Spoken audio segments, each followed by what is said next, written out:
Olá amigos, sejam bem-vindos a mais um vídeo do meu canal. Eu sou Lucas Knaip. Max Emilian Verstappen conquista a pole position do Grande Prêmio da Itália. Genial! A volta mais rápida da história da Fórmula 1 em média de velocidade. Ele superando o recorde que era do Lewis Hamilton, acho que se não me engano de 2020. E que volta do Verstappen, é sério? É o que a gente pode, assim, tá admirando o cara que coloca a Red Bull na primeira posição mais uma vez, assim, é impressionante, ele colocou 7 décimos em cima do Yuki Tsunoda, o companheiro dele, e isso numa classificação que os carros estavam muito próximos, né? E ele superando os dois pilotos da McLaren, que olha, né, os dois deixaram a desejar no aspecto de que o Norris quase caiu no Q2, quase, teve que fazer uma volta lá no finalzinho para não cair no Q2, o Piastri, ele estava melhor o fim de semana quase inteiro, para na última volta melhorar muito pouco e ficar atrás do Norris, né? O Norris ainda pode se recuperar e falar, estão largando à frente do Piastri, isso é importante. O porém é que tem uma Red Bull na frente dos dois que a gente sabe que não vai entregar essa posição de jeito nenhum, e diferente da Holanda, não me parece uma situação em que a McLaren está sobrando, né? Até porque, assim, Monza é uma pista muito singular. A gente está falando de uma pista que você mais de 75% você está com 100% no acelerador, entende? É muito tempo de aceleração máxima e a gente está num regulamento horrível de efeito solo que é benéfico para o Verstappen no contexto de que gera pouco vácuo, os carros vão gerar pouquíssimo vácuo e mais do que isso, a asa móvel é muito pequenininha nessa pista. Por quê? Para andar mais rápido de reta, você já viu o aerofólio traseiro? Para quem não entende, quanto maior a asa tiver, mais pressão aerodinâmica o carro vai gerar. Isso quer dizer que ele vai andar mais rápido de curva. O problema é, Monza, você só se beneficia de grande asa nas duas de lesmo, na variante Ascari e na parabólica. Todas as outras curvas, aquelas que são chicanes de baixa velocidade, você vai se beneficiar de uma asa maior nas freadas, que você vai ter mais estabilidade. Mas os pilotos conseguem contornar isso com uma asa menor, e a questão é, você precisa andar mais rápido de reta, porque eu disse, 75% do tempo, quase 80%, você está acelerando, né? E com efeito solo você tem menos velocidade, menos efeito de vácuo, e a asa pequenininha, ela diminui o ar preso, né, o arrasto, e o efeito do DRS também é menor, né, porque a asa abre menos, então você tem o menor efeito do DRS. Com isso, as ultrapassagens tendem a ser bem mais complicadas, e é o que pode dar vantagem ao Max. Eu tenho minhas dúvidas se assim, o Max vai conseguir ali segurar, não segurar, mas se ele vai precisar se defender tanto, né? Porque no Japão, por exemplo, a McLaren era mais rápida, mas nunca atacaram de verdade o Verstappen, né? Ele nunca foi realmente ameaçado pelo Norris e pelo Piastri, então curioso para ver isso. Mas antes de falar disso, antes de falar da graça, a gente sempre fala da desgraça primeiro. No Q1 ficou fora o Rajah, curioso, primeira vez que o Rajah fica fora no Q1, né? Sempre estava indo para Q2 e Q3. E o Stroll, isso, assim, isso é novidade, né? É ruim de classificação.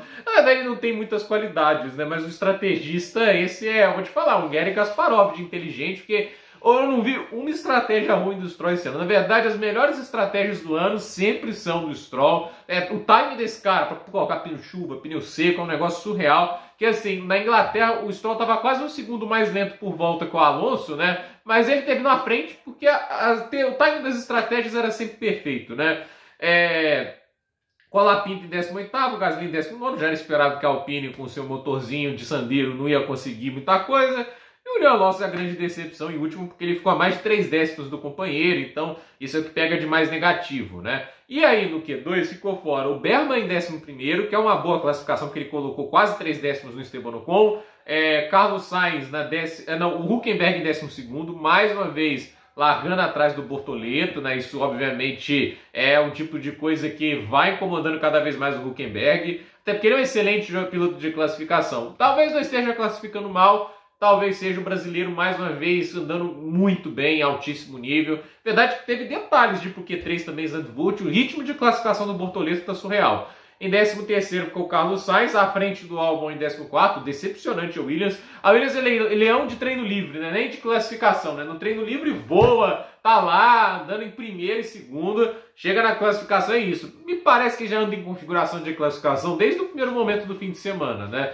E aí na hora que chega a classificação a gente vê a realidade do carro exposta, né? E o Ocon em 15º, esses são pilotos que podem entrar ali na briga pelos pontos, né? Não vou descontar ninguém, porque na verdade todas as equipes pontuaram, todas as equipes de alguma maneira podem pontuar dependendo da estratégia, né? E aí, falando obviamente dos 10 primeiros, o Tsunoda em 10º já é uma boa notícia, pontuou na última corrida, quem sabe pontuou agora, mas a verdade é que a distância dele para o Verstappen é muito grande, 7 décimos. Ano passado o Verstappen ele ficou menos de 1 décimo do companheiro, tudo bem que ele errou a última volta e a distância seria 3 a 4 décimos, né? Talvez isso, talvez menos, né? Mas eu acho que seria mais do que isso, né? E tá levando 7 décimos, assim.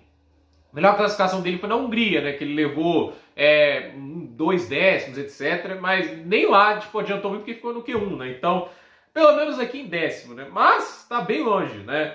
E o Fernando Alonso em 9º, o Gabriel Bortoleto em 8º, o Alonso, mais uma vez, grande classificação com a Aston Martin, mas no Q3, sempre parece que a Sauber e a Aston Martin tem um pouquinho mais de fôlego, alguma coisa ali, um suco a mais na garrafa, mas não conseguem acertar, né, a última volta. Eu acho que o Bortoleto poderia ter feito melhor, até porque ele faz uma grande primeira parcial, a mais rápida de todas foi do Bortoleto, porém, no segundo setor e no terceiro ele não conseguiu melhorar, e assim, ele tá andando com muita pouca pressão aerodinâmica. É possivelmente o carro mais rápido de reta do fim de semana, estava alcançando mais de 350 km por hora nas retas, então assim, para a corrida é interessante você ter um carro tão rápido de reta, mas eu quero ver como ele vai gerenciar isso nas curvas. Na classificação, quando você tira tanta asa assim do carro, na hora que você vai fazer as curvas, com o carro tá muito leve, você consegue compensar isso.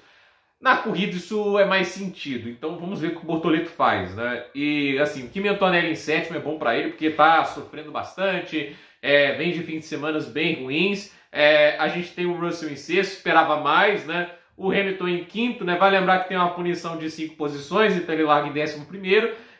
O Hamilton, por causa de ignorar bandeiras amarelas no fim de semana passado. Leclerc em 4º, fez uma grande primeira tentativa, mas na segunda não melhorou. Esperava um pouquinho mais, né? Mas ainda assim uma boa classificação para o Leclerc, está ali na briga, lá na frente. Vamos ver se tem ritmo de corrida. O desempenho de sexta-feira não foi legal. E aí a McLaren com o Piastri em 3º, Norris em 2º e o Verstappen em 1º, né? Tipo, para mim esse campeonato é a síntese de 1996, né?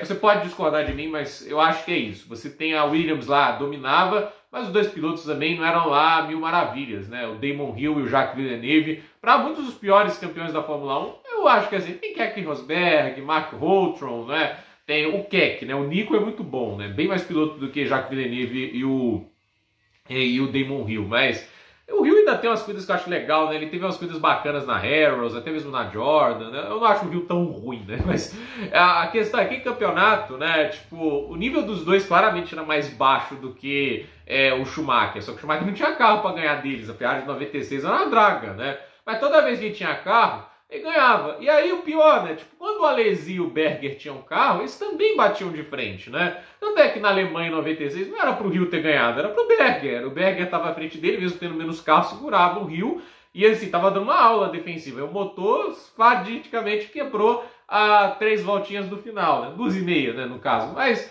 questão é, o Verstappen é o Schumacher de 96 atualmente. Ele é o melhor piloto, né? E ele não precisa nem ter o melhor carro, mas está ali em condição de briga, ele vai colocar o carro à frente dos dois.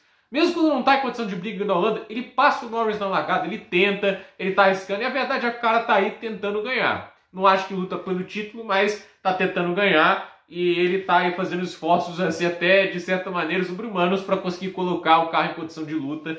E essa, se não me engano, é a 4ª pole dele no ano. E essa volta aí é um espetáculo, né? O último setor dele foi surreal. E a verdade, você olha a análise da volta dele dos microsetores, quase nunca tem um setor roxo, né?